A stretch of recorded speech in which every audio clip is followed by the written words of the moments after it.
si quiere, mire, hacemos así. Bueno, estamos aquí en este programa, Alrededor del Fuego. Nuestro invitado de hoy es familiar mío, pero también es alguien que tiene su propia manera de presentarse, el pastor primeramente, ¿no? Y siervo de Dios. Y también que dado hacia la parte musical. Y bueno, ahora Sí, bueno, gracias por, Gamaliel, por invitarme a este programa que yo nunca lo he oído y no sé si dices que lo proyectas, sí, ¿verdad? sí, ahí lo va a poder escuchar. Sí, mi nombre es Feliciano Medrano Segura. El segundo apellido es importante, ¿verdad? Y es algo curioso que no conocemos el segundo apellido de muchas gentes. Sí. Y originario de Ensenada, Baja California, criado ahí, vivido ahí hasta los 17 años. Eh, Criado de abuela, no tuve el calor de padre, hay una historia aparte, pero no tiene nada que mi papá no fue culpable, cosas que pasaron. Y viví así, con ciertas carencias emocionales y con responsabilidades también que no eran propias de un niño. Este, mi abuela era muy rígida conmigo, me mandaba a bolear, a vender chicles, tenía que hacer algo. Entonces, no, nunca se haga eso con un niño, que no se le dé, eh, pues, el lugar.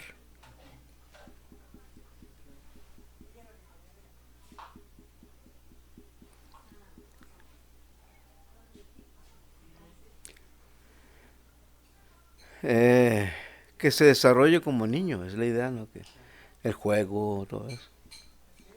Entonces así fue un poco la historia, pero a estas alturas, pues todo ayuda para bien. Ahora lo entiendo así. Entonces, este, estuve hasta los 17 años hay una circunstancia, donde en retrospectiva, pues la soberanía de Dios ha estado presente en mi vida, como la estará en todos, especialmente en aquellos que le conocen, ¿verdad? Y a los 17 años fui a una escuela bíblica, se llama Colegio Bíblico, que todavía existe, está funcionando en Eagle Pass, Texas, y en Piedras Negras, Coahuila. Entonces yo estuve 4 años allí aprendiendo herramientas para el ministerio y estuve a punto de no terminar, pero otra vez la soberanía de Dios actuó y regresé a terminar. Estuve nomás 15 días fuera y volví otra vez. Y gradué junto con mi esposa en el 72. Y de ahí iniciamos un ministerio de servicio a Dios. Es muy raro que yo me auto llame pastor. Generalmente nomás soy el hermano Chano, hermano Feliciano. Y si alguien me lo dice, pues lo agarro, lo tomo, pero no es algo que yo he cultivado. Entonces estuve en Oaxaca y luego en Coahuila y en, en San Luis Potosí, en Nuevo León, y también estuve en mi tierra un tiempo también, en Baja California. Y actualmente tenemos muchos años en Monterrey, ahí estamos predicando, estableciendo una iglesia ahí en Monterrey, Nuevo León. Así es. Ujú, ¿Cómo se así es. llama la iglesia? La iglesia está en la colonia Mirasol, se llama Iglesia de Cristo la Familia, así le pusimos por el inicio de la obra, que fue en enfoque de familiar. Ujú. Y así le llamamos en el volante que distribuimos para invitar. Ujú. Y así se quedó, ¿verdad? Pero es Iglesia de Cristo, la familia, sí, así se llama. Muy bien. Y bueno, así comenzamos. Ujú. El tema que estamos platicando es vida cristiana. Ujú. La soledad de Jesús, que es el primer canto. Déjame, a ver si puedo en el tono que normalmente lo tono. Que sube mucho. Solo en la montaña sus ojos lloran al ver de ti el desprecio.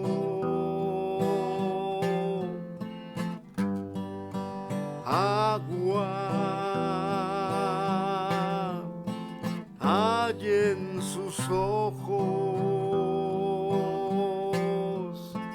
formando ríos de paz y de amor. Él es Jesús.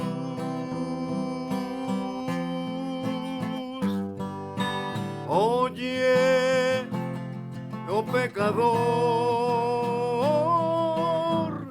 su voz amante es de perdón, niebla de indiferencia, solo recibe del hombre y sufre, porque al abismo él se aproxima sin ver la salvación en su dolor.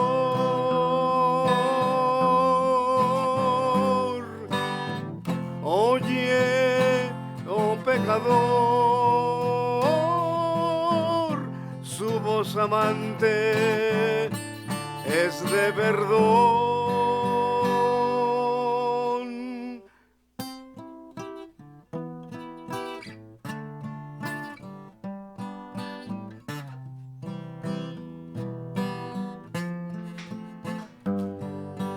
Mundo,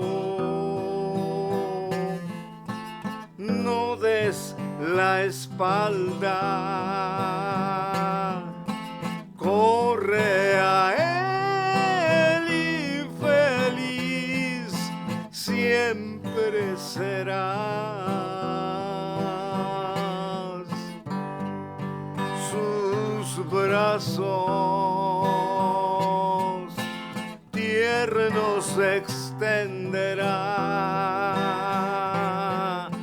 y para siempre con él tú vivirás y junto a él feliz serás.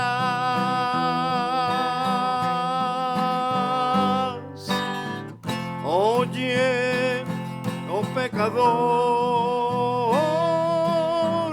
su voz amante es de perdón.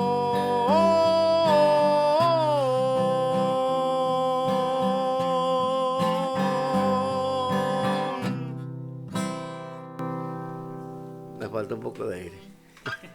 No, pero salió muy bien.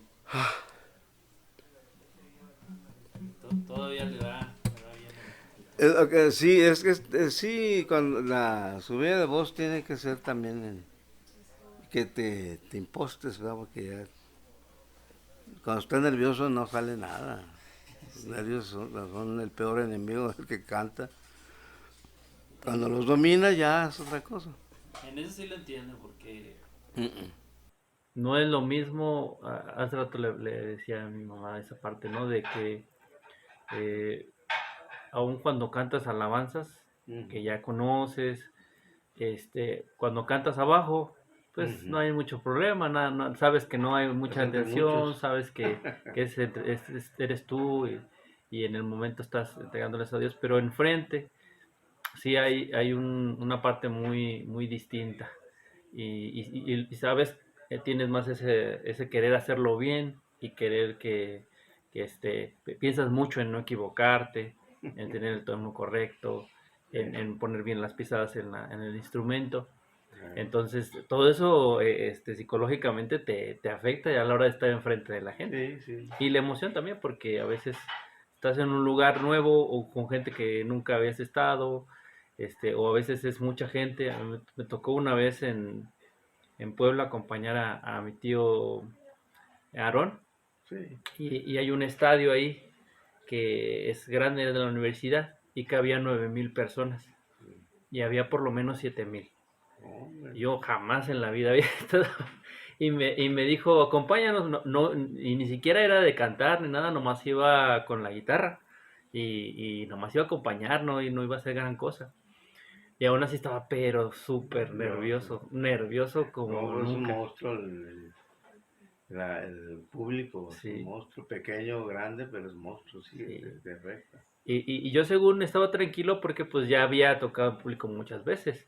Mm, Pero ya en el momento que ves tanta gente, sí te sientes hasta como frío, pero en el momento, como todos ellos son muy buenos músicos, en el momento en que empezaron ellos con toda su seguridad y todo, ya yo me sentí más tranquilo y me empecé a concentrar en lo que yo estaba haciendo y salió eh, muy, muy bien, muy bonito, ¿no? Salió, para mí, aunque fue algo sencillo de mm, hacer, por dentro había mucho que estaba pasando, ¿no?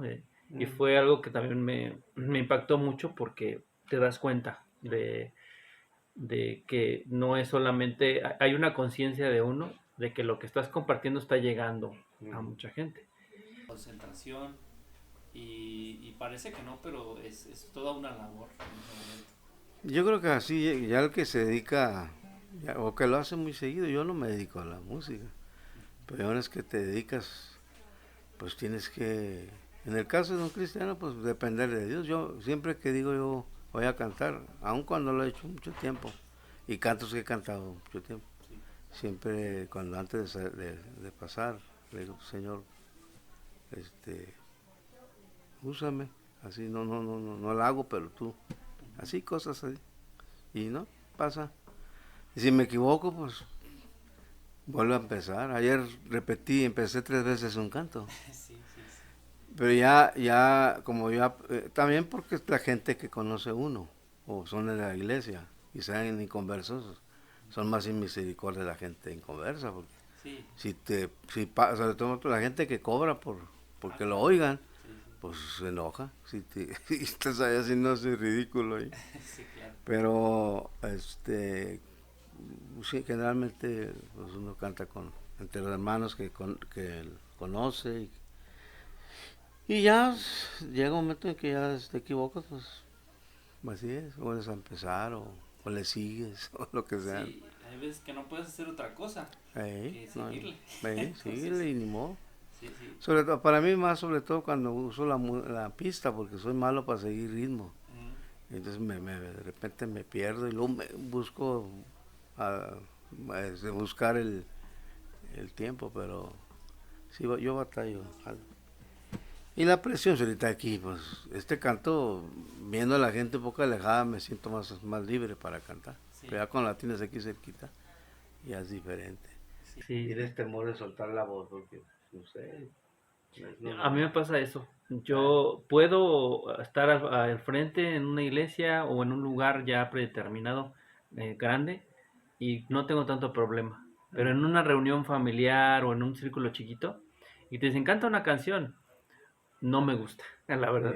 sí, no, porque No, no porque no me gusta hacerlo, sino que es una situación muy distinta y que este sientes como que más esa parte de vergüenza, sí. de que la puedes regar y puedes quedar mal, no dar una mala Mi más primera cuando te impresión. empiezan a decir, no, que no, a mí no me gusta no, que canta muy bien, y que es, y que ay, que te den mucha Que lo así. aplaudan mucho. Ándale, entonces pasas y luego sales con cosas, no. Sí, Y yo siempre digo, no sé, no, él lo dice porque me estima, pero no sé qué, yo soy un novato, cosas así. Para también sí, prevenir, calmar la expectativa. si me equivoco, no sean tan misericordios con uno, ¿no? aparte pues sí podemos compartir esa situación. Ujú, Y bueno, empezar presentando. Este programa se llama Alrededor del Fuego, haciendo alusión a pues ese momento como de una fogata en la alrededor que, del fuego. ajá, Ujú. alrededor del fuego, Oí juego. Es fuego. del fuego, sí. Sí, ok. Sí, sí, de que pues alrededor de una fogata pues te pones a conversar, ¿no? Parecido a como estábamos ahí con los elotes. Y realmente pues es eso, estamos conversando y puede uno ser más franco, puede uno ser más pues ligero también de repente porque no hay una presión, o sea, no hay Está relajado, pues, el ambiente. sí, sí, Y sí, y que a veces allí en ese tipo de ambientación, perdón, es donde salen a veces las mejores conversaciones. así es. Y, y creo que mi intención más que nada es presentar un lado que deje algo, pero que no se sienta forzado, Ujú.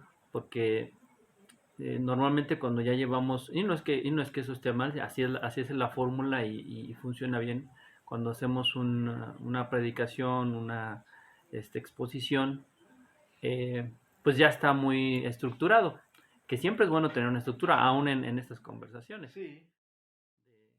de las cosas en general, y a lo mejor también un tema, pero con mucha libertad. Eh, Algo que me gustaría que platicáramos es la vida cristiana, porque podemos pasar de lo general a lo particular, porque creo que si alguien, por ejemplo, yo pudiera decir que nos puede dar de tema, pues es gente que ya lo ha vivido por muchos años, ¿no? Mi papá, por ejemplo, y usted ya llevan toda una carrera, porque también es un aprender de, tanto en la parte de la lectura, del concentrarse en la palabra, del buscar en la palabra, como las vivencias que van teniendo con las iglesias, con las personas que tratan, con la misma vida en uno. Así es. Y y uno se da cuenta de muchas cosas en el camino, más de que pueda uno saberlo, incluso ya desde joven o tempranamente puede uno entender cómo va a ser más o menos. El vivirlo te da un contexto muy diferente ya a la hora de exponer. Si tú algo nunca lo has vivido, uno puede decir, está muy padre saltar de una cascada, pero si nunca lo ha hecho, pues siempre te vas a quedar con una idea a medias. Teórica, pues. Sí, sí. Hasta que lo hagas, ya puedes hablar completamente del tema, ¿no? Ujú. Entonces, a veces es esa parte la que, Sí. la que es importante tener. Ujú. Entonces, ¿cómo usted recuerda su primera interacción con Dios? Ujú. En uno entiende, ¿no? Entiende la palabra, entiende el mensaje y se decide por seguir a Cristo. Ujú.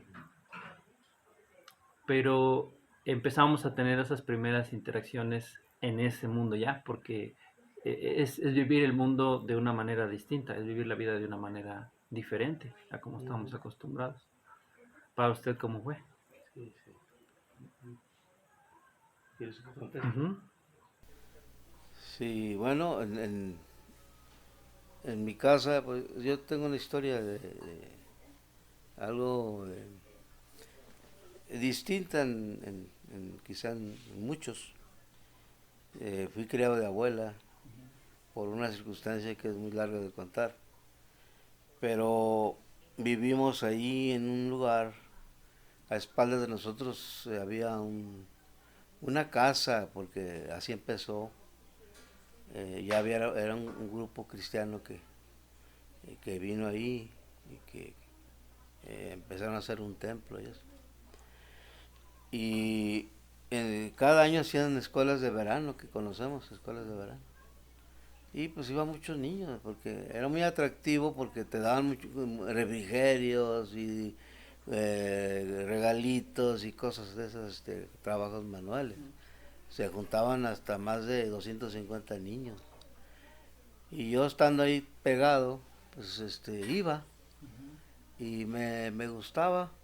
No era niño así extrovertido, era más introvertido que introvertido que extrovertido. Y me gustaba, eh, me sentía bien ir y los cánticos, los eran estribillos que se cantaban, pues eran muy pegajosos en aquel tiempo, eh, muy fáciles de aprender, pues particularmente en mi caso, porque yo me gustaba la música desde niño, la aprecié. Y eso fue mi primer contacto con lo que ahora conozco que es el Evangelio de Cristo. Y fui varios años, estaba hablando de, tenía yo como unos 8 años, 9, 10, hasta los 12 años iba. Pero después de eso ya se perdía el contacto, eran unas cosas que yo ahora lo entiendo, que siempre hay vacíos que nunca se llenan, porque no solamente hacer una actividad de ese tipo que, viene de las iglesias anglosajonas, la idea de escuelas de verano, no nació con las iglesias de Cristo aquí en México, o pueblo evangélico en México, mexicano. Pero faltó ese espacio que llenar. Se acababa la actividad y se olvidaba todo el año. No había nada más. No había seguimiento, vamos. Entonces era lo mismo que me pasaba a mí. Yo me quedaba con un buen sabor, pero se acabó.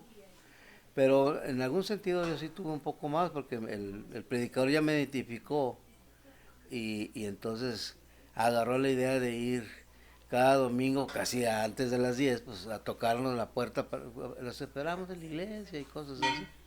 No iba nadie, ni yo iba, porque yo ya a cierta edad ya no.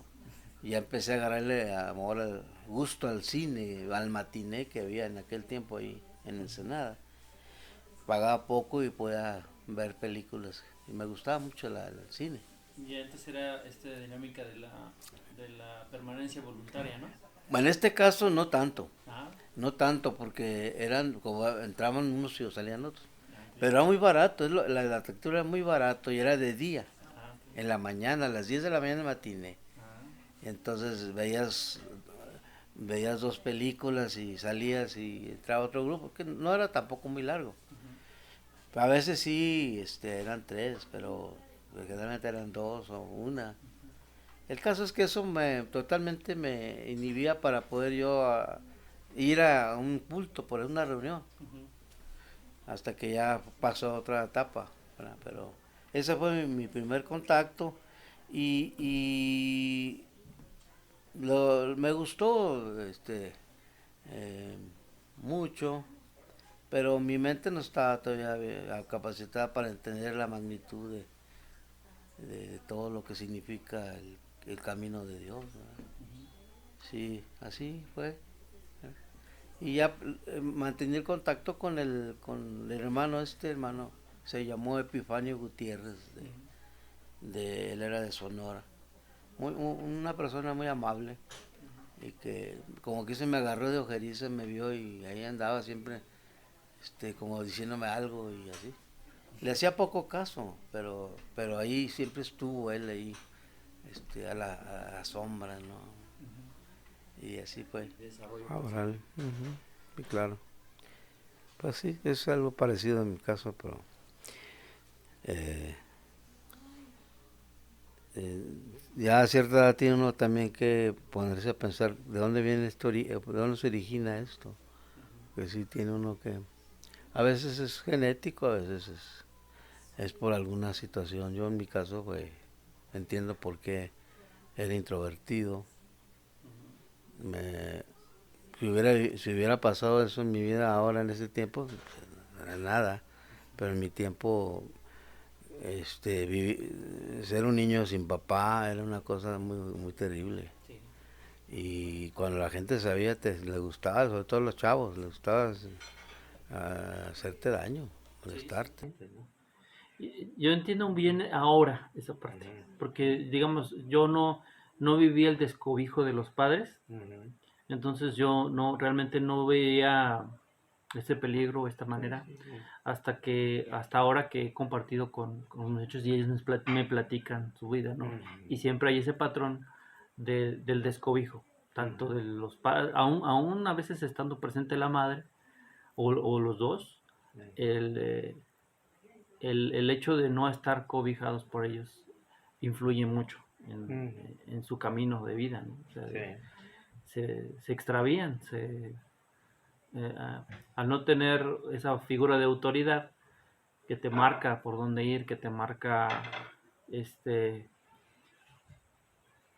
una vida moral, Ujú, unas reglas que, límites que tú mismo vas aprendiendo por parte de ellos, empiezas a perderte si no lo tienes. Y pierdes esas líneas que limitan lo bueno y lo malo, ujú. y entonces se extravían normalmente por eso. O sea, hay mucha influencia en esa primera parte de perder. Yo creo por eso Dios instituye la familia, ¿no? Como, porque es un núcleo muy, muy importante y muy, Es fundamental, ¿no? sí, y que lo podemos poner como algo que Dios pone también parte de la vida cristiana, que la vida cristiana no simplemente tiene que ver con tenerla con Dios, sino que precisamente Dios instituye una familia para que ahí, digamos, entren los mayores, que es lo que debería ser más sano, para que entren todas las ideas que Dios quiere dar. Hay muchos vaivenes, ¿no? Porque es muy general. Ujú, Y todo lo que platicamos, pues va a tener que ver con vida cristiana, porque realmente las vivencias es lo que ujú, eh, uno aprende más. ujú, Y ciertamente que uno se puede preparar este, en la escuela, leyendo, y puede uno recibir mucha sabiduría, ujú, pero a la hora de que la aplicas es cuando realmente la, este, la descubres realmente. ujú, Y que vamos a tocar varios puntos sobre las diferencias que hay, ¿no? ujú. Eh, porque creo que se ha diluido mucho el, el cómo lo ve la persona. Cuando dicen, bueno, ahora que eres cristiano, pues estas son las cosas que hay que hay que hacer, que hay que vivir. Ujú, Y es como decir, bueno, es un acuerdo oral, ¿no? Y como en el mundo pasa mucho que se falla mucho en eso, no, antes la palabra valía mucho. Y hoy en día como que se diluyó mucho eso, ¿no? Que, pues sí, te digo una cosa hoy y, y mañana hago algo muy distinto, ¿no? O es que yo pensaba que era así, de esta manera. Y se acomoda uno a lo que más le conviene, la verdad, ¿no? ujú. Y entonces cada quien decide vivir esa vida cristiana de la manera que uno ve que realmente está recibiendo o no. Porque creo que ahí va a haber una diferencia. Sí. Que la vida cristiana no solo se conoce, sino que se debe practicar, y al practicarla la desarrollas realmente. Ujú, Si no, nunca la entiendes. Hay gente que este, puede hacer mucho bien y tiene mucho, no se mete en problemas, pero se conforma y la vida realmente cristiana no la vive. ujú. No porque no sea una persona que le eche ganas, sino que no ha vivido, es como ese ejemplo que dice acerca de aventarse una cascada, ¿no? Ujú. Que no la puedes saber de qué te estás perdiendo hasta que lo hagas. No sé cómo vea esa parte Ujú. eh, como general. Sí. Bueno, yo fui convertido en un tiempo muy atrás. eh, yo fui bautizado en el 68. ese año fue un año muy en la historia, ¿verdad? De México. Pasaron muchas cosas, estaba muy politizado todo. En ese tiempo, ser un cristiano no era cosa de... Todo el mundo sabía a qué se metía. Era un dejar muchas cosas. No tenían que decirte eso. Si te hacías hermana, como decían, o aleluya, porque ese es un término que usaban para burlarse de los cristianos, de antemano. Sabías que si te hacías aleluya no vas a poder fumar, tomar, ir al cine, etcétera, etcétera, etcétera. Era un compromiso. No lo entendía uno más que como eso, ¿verdad? Que ya no vas a poder hacer cosas. Ya el conocimiento de Dios te hace ver las cosas en su esencia, pero siempre ha sido así. El cristianismo es más que, no es una religión como tal, aunque sí lo es, porque así se estableció por la perversión religiosa y todo. Pero el cristianismo es el contacto con Dios, es relación, y es algo que en aquel tiempo se entendía más y se practicaba más. A medida que pasaron las generaciones y muchas cosas se han pervertido, pues también la fe cristiana se ha diluido, como dices tú, a manera que es casi, en muchos casos es cosa religiosa, como lo era en el catolicismo, ¿verdad? Siempre fue así en el catolicismo. Ibas al templo católico, que yo fui muy poco, y salías de ahí, pues, te imponía, no era Dios, era el edificio grandote y el silencio y los monos que veías, ¿eh? Te sentías muy apabullado y salías y hacer lo mismo. No había una idea de cambio en tu vida ni nada. Por eso el cristianismo, y sigue siéndolo bíblicamente, es contacto con Dios a través de Jesús. Y el que no experimente tenga esta experiencia de nueva criatura, pues no podrá vivir una vida cristiana pues libre y comprometida. Sí. ¿Verdad? Eso es como... Tengo muy presente un momento, yo estaba en la prepa, como en segundo año de prepa, y tengo muy presente en una clase, un maestro preguntó, ah, preguntó quiénes son católicos. Y todos levantaron la mano, ¿no? Menos yo. Pero fue muy, muy curioso lo que hizo y me sorprendió mucho el profesor porque, y era un profesor de historia, precisamente creo que quería marcar esa parte que tenemos como cultura mexicana, que todos levantaron la mano y luego preguntó lo siguiente, ¿quién cree en Dios? Y todos bajaron la mano. No hubo uno solo que se mantuviera. Y eso me llamó muchísimo la atención. Porque yo no subí la mano cuando dijeron quién es católico, pero subí la mano, fui el único que subió la mano cuando dijeron quién cree en Dios. Y lo tengo muy presente. Y entonces empezó el diálogo, algo bonito de esa escuela y de ese lugar en específico, fue que era fácil participar. Sí.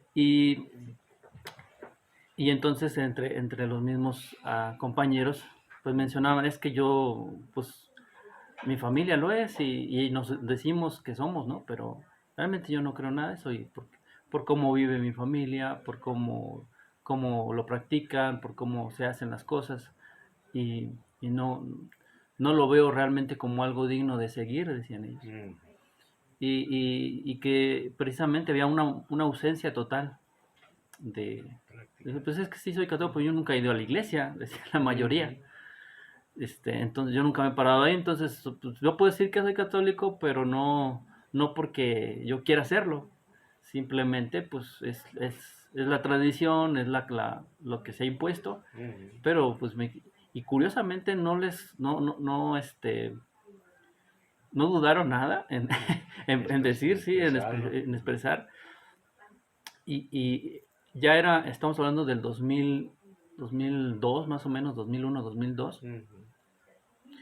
que creo que a partir de 2000 como que fueron años, pasando los 90, fueron años como que más, de más facilidad de decir, pues yo decido no creer, yo decido que no, como que ya fue más, esa juventud empezó más a despegarse de la idea de la religión.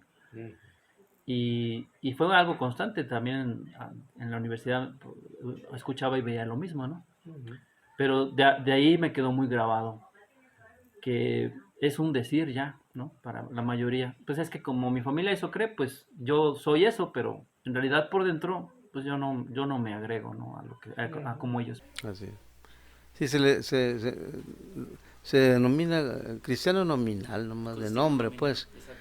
Eh, ya uno cuando conoce la escritura, el camino, la historia del cristianismo, ya entiendes que catolicismo y cristianismo hay una distinción, ¿verdad? Catolicismo es, pero se viste de cristianismo, por eso es religioso, cosa religiosa. Y de ritos, porque mucha gente dice que sí, es practicante, pero porque practica los ritos. Va a misa, se confiesa, bautiza a los niños, todos los sacramentos que la iglesia ha impuesto a la gente. Pero en su vida no. Jesús no tiene nada que ver en su vida. Y el cristianismo bíblico es Cristo en tu vida. Él es tu razón de vivir, de ser, de actuar, de pensar. No y es glorioso porque eso te da la vida eterna y la felicidad aquí también, el vivir libre. Pero bueno, así está la cosa. Sí, yo creo que lo que me sorprendió fue, aunque yo sabía, ¿no? Y siempre es así, o sea, yo creo que fue tan firme esa vez porque, pues, ya en ese momento todos lo veíamos, o sea, cómo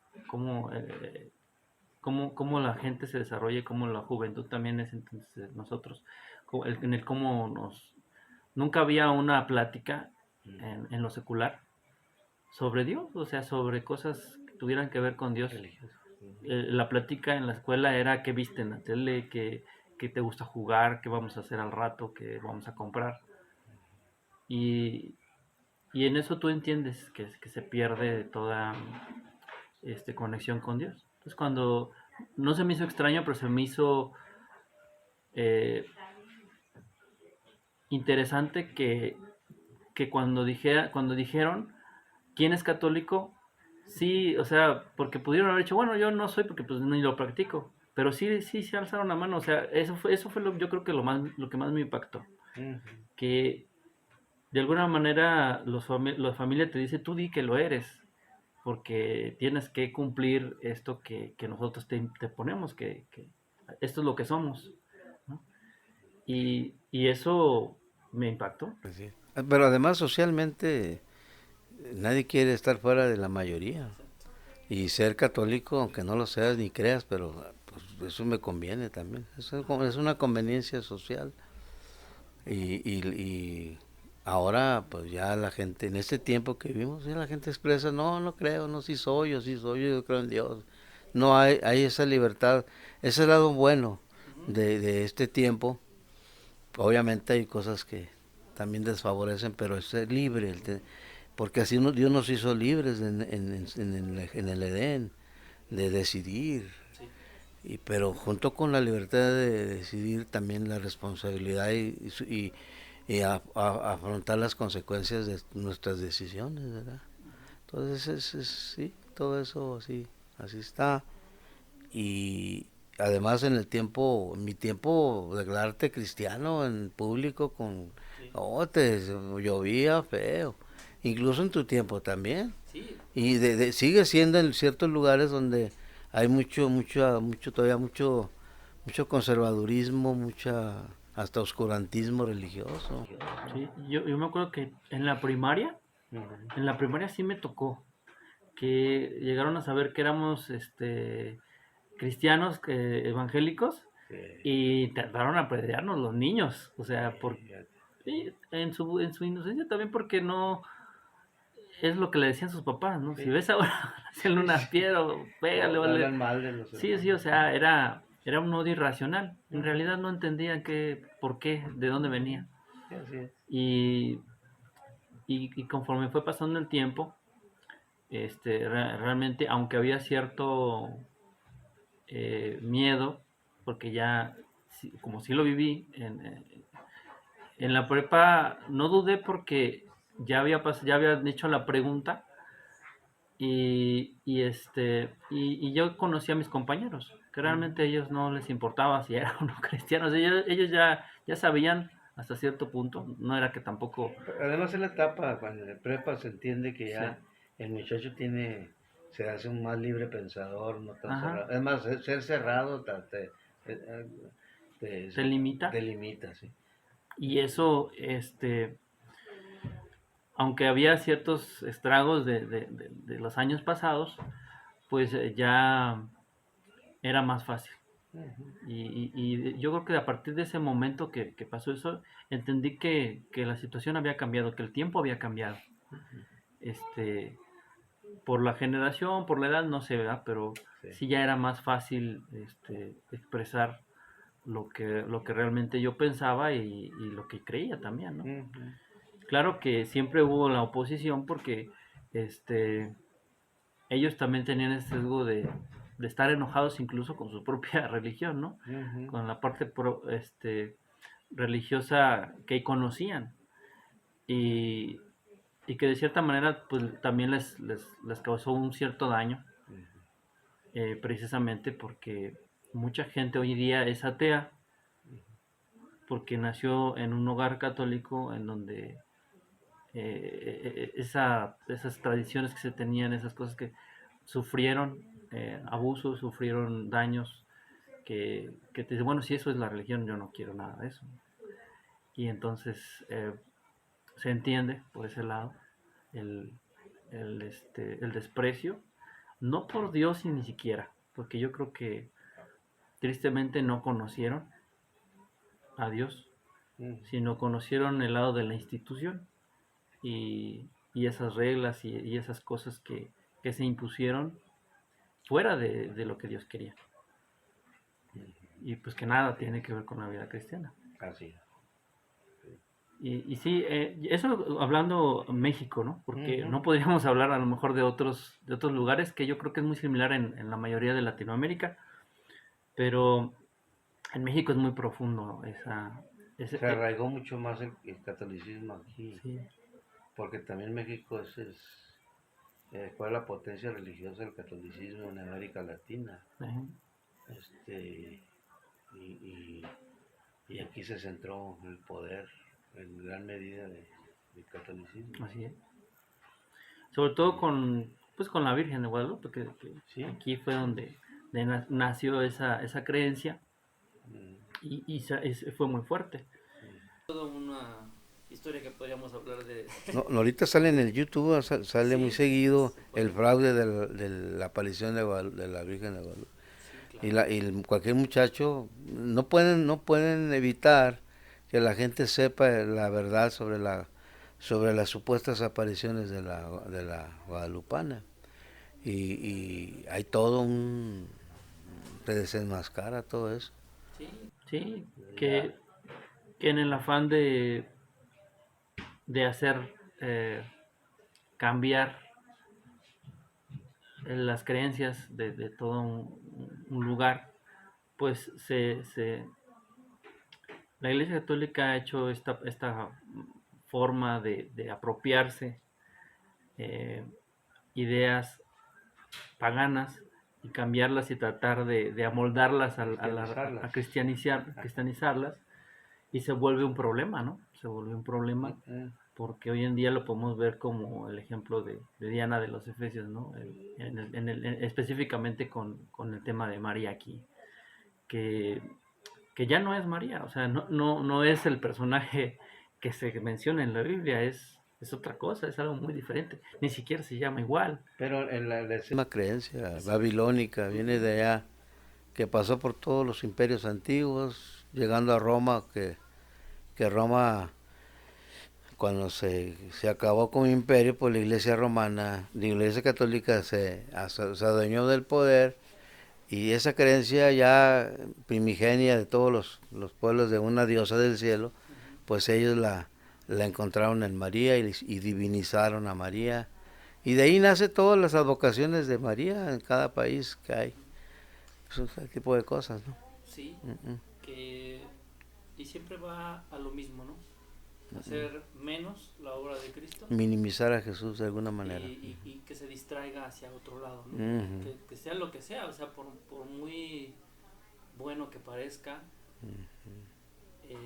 por muy religioso que se vea, Perpetuar la idolatría que viene desde los orígenes mismos del hombre, de la caída humana. ¿sí?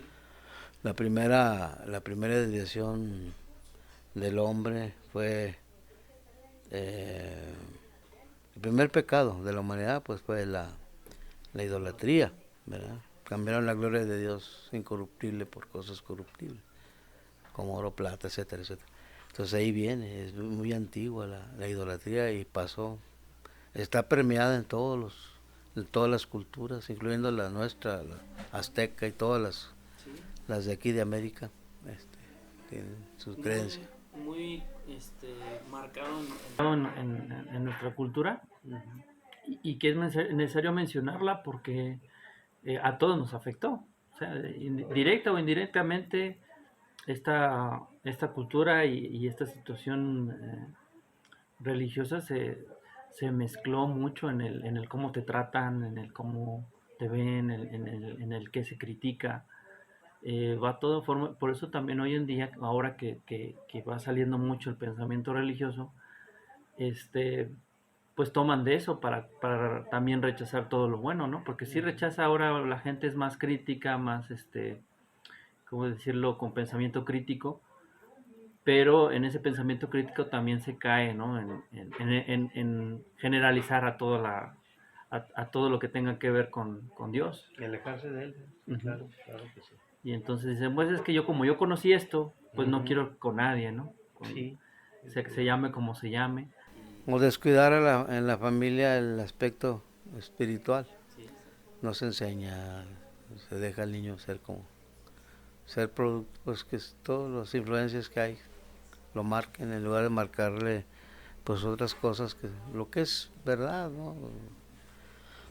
O que es bíblico en el caso nuestro, que creemos en la autoridad absoluta de la palabra Ujú. de Dios. Y esa parte me Ujú, gustaría entrar ahorita, ujú, que es una gran diferencia, ¿no? ujú. El, la Iglesia Católica pues tiene sus dogmas, que es como que lo más, el magisterio, el Papa y sus dogmas, ¿no? Como su máxima autoridad y lo que los rige a ellos, ¿no?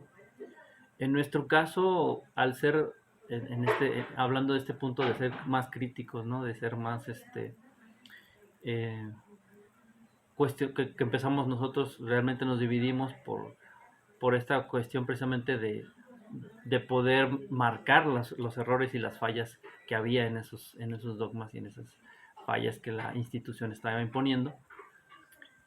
Y entonces nos fuimos más hacia eh, la sola escritura, como no como dogma, porque realmente no creo que nosotros lo veamos de esa manera dogmática, pero sí como autoridad de, de afianzarnos en la palabra.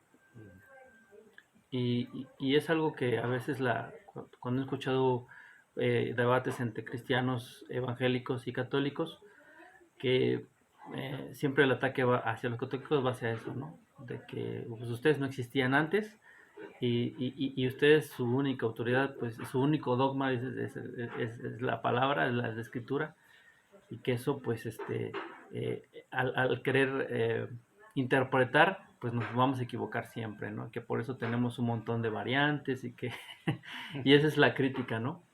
Sí. Pero realmente qué tanto como cristianos evangélicos este tenemos como autoridad la Biblia. Pues debe ser absoluta. Ujú. Y me tocó a mí cuando estaba en San Buenaventura, Coahuila.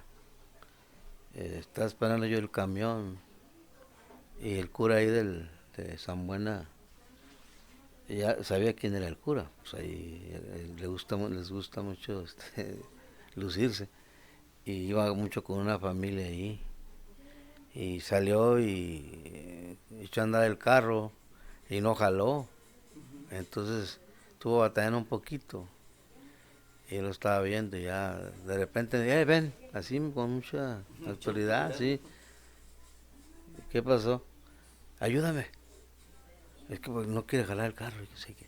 Total, ya lo hace uno, le pones ahí, le pisas, le tapas al carburador para que. Total, arrancó el carro ya. Ya, ¿qué? ¿A dónde vas? Dije, no, voy a Monclova. Súbete, te lo llevo, yo voy para allá. Y en el camino, pues, ¿y tú a qué te dedicas? Y cosas así. Dije, pues soy predicador. Se quedó. Ay, yo soy el sacerdote aquí de, sí, ya lo conozco, le digo, de aquí anda usted. Que no, qué bien, se quiso pasar así, como buena persona, buen amigo, ¿no? Y así y conversamos, ya no sé, ya quería terminar el viaje porque me dijo, no, pues no, casi somos iguales, dijo, ustedes y nosotros. Pues pareciera, pero no, mucha diferencia entre el católico y el cristiano. Bueno, es que ustedes creen nomás la Biblia, nosotros tenemos también, es que existe la tradición también, hay que hacerle caso. Le dije, no, el problema es que ustedes siguen más la tradición que la palabra. Entonces, las tradiciones que ustedes practican no son bíblicas, no están autorizadas por la palabra. Luego me empezó la plática, y ya digo, ya quería cambiarme la plática, y al final llegamos y no, luego seguimos platicando, le dije, no, está bien, le dije, y lo veía seguido. ¿Qué pasó cuando platicamos? No, ahorita no puedo porque ando muy apurada, ¿sí? Pero ese es un tema, sí, el tema básico, esencial del catolicismo y la iglesia cristiana bíblica, pues sí, ¿quién te dirige? ¿Cuál es tu base de creencia, de práctica? Entonces, es la palabra. Se hizo como cuando vino la reforma, pues un eslogan básico de la reforma fue la Biblia, ¿verdad? Como la única autoridad. Y en el contexto que se desarrolló la reforma, así fue, porque la iglesia romana, la Biblia la tenía nada. Es más, ni ellos la leían, ni en menos el pueblo, pues estaba en otros idiomas, en el idioma latín. Y la reforma vino a traernos la palabra en los diferentes idiomas populares del mundo europeo. Y nosotros tenemos la de Reina Valera, que vino por estos monjes que se convirtieron con la reforma a Cristo, y ellos tradujeron del latín propiamente al español. Entonces quedó como la Biblia clásica, la más fiel traducción que hay entre todas las que hay. Por eso respetamos esa versión Reina Valera, y es evangélica 100%. Después la Iglesia Católica hizo otras, pero incluyendo los deuterocanónicos que le llaman, libros